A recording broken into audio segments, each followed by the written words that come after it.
Assalamualaikum warahmatullahi wabarakatuh. Bertemu lagi dengan saya Atika Rahmi dari SMK Pertanian Pembangunan Negeri Padang.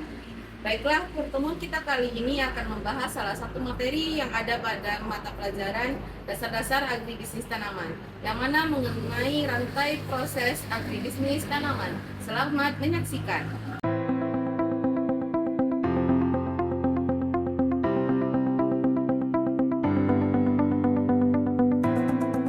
Pengertian agribisnis. 1. Berasal dari kata agri atau agriculture dan bisnis, usaha atau komersial. Di mana agribisnis pertanian arti luas, tanaman pangan, perkebunan, peternakan, perikanan, dan kehutanan. Yang kedua, menurut Davis Goldberg, penjumlahan kegiatan dalam produksi, pengolahan, penyimpanan, dan distribusi barang yang dihasilkan. Yang ketiga, agribisnis suatu sistem dikembangkan secara terpadu dengan semua subsistem di dalamnya. Subsistem agribisnis. Yang pertama, subsistem pertanian hulu, ada industri benih atau bibit, industri agrokimia, industri agrootomotif. Yang kedua, ada subsistem budidaya, ada tanaman pangan dan horti, tanaman perkebunan, peternakan, perikanan, perhutanan. Subsistem pengolahan, ada industri makanan dan minuman, industri rokok, industri serat alam, industri agrowisata dan estetik. Subsistem pemasaran, di mana ada distribusi, promosi, informasi pasar, intel pasar, kebijakan dagang, dan struktur pasar. Yang terakhir ada subsistem jasa dan penunjang pertanian, di mana ada perkreditan dan asuransi, pendidikan, transportasi gudang, kebijakan pemerintah dalam kurung mikroekonomi, tata ruang, dan makroekonomi. Subsistem agribisnis. 1. Subsistem pengadaan dan distribusi sarana dan prasarana, di mana ada pengadaan pupuk, bibit, pakan ternak, obat-obatan, mesin, alat-alat pertanian.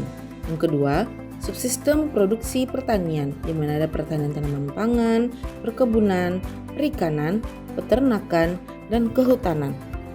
Ketiga, subsistem pengolahan hasil pertanian, di mana penanganan pasca panen di tingkat petani sampai pengolahan di tingkat industri. Keempat, subsistem pemasaran, pemasaran hasil-hasil pertanian dan hasil olahannya termasuk input pertanian. Terakhir, subsistem penunjang, ada kegiatan konsultasi, training, kredit, asuransi, dan lain-lain. Pertanian tradisional dan agribisnis.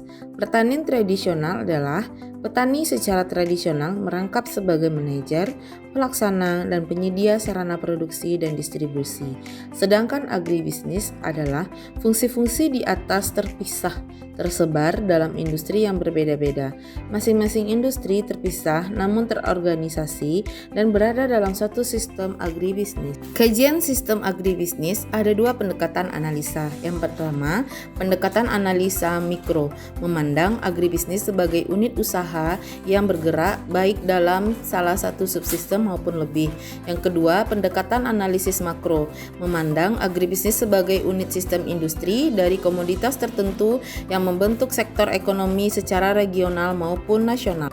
Kajian sistem agribisnis menekankan pada orientasi dan tekanan berbeda, di mana pendekatan analisa makro, pencapaian efisiensi, optimalisasi alokasi dan sumber daya, memaksimalkan keuntungan. Sedangkan pendekatan analisis makro mengkaji hubungan dengan PDB, peningkatan pendapatan nasional, kesempatan berusaha, distribusi pendapatan, ekspor, dan penurunan pengangguran. Analisis makro sistem agribisnis. Kita lihat di sini kebutuhan pengembangan. Di kebutuhan pengembangan ada infrastruktur pedesaan, kebijakan agroindustri pedesaan, kebijakan agroindustri padat karya, kebijakan distribusi nilai tambah, kebijakan pemerataan, percepatan pembangunan, dan perencanaan secara terpadu. Yang kedua, kita bisa melihat dari sasaran dan target pengembangan, di mana di sini yang pertama pemerataan distribusi nilai tambah, pemerataan tenaga kerja, ketiga mengurangi kesenjangan desa dan kota, meningkatkan infrastruktur desa, menghemat devisa, meningkatkan PDB dan pendapatan nasional, yang terakhir ada kelestarian alam. Kondisi agribisnis di Indonesia. Yang pertama, skala usaha kecil, bersifat subsistem, produksi tersebar, kualitas bermacam-macam, produktivitas rendah, musiman, kualitas SDM rendah, kelembagaan terbatas, dan teknologi dan infrastruktur terbatas. Alternatif kebijakan yang ditempuh, yang pertama, meningkatkan keterampilan petani supaya bisa lebih efisien. Yang kedua, menyebarluaskan informasi pasar dan peluang pasar. Yang ketiga, mengembangkan kelembagaan yang sesuai keinginan petani, bukan birokrasi. Yang keempat, konsolidasi kelembagaan pasar dan market intelligence.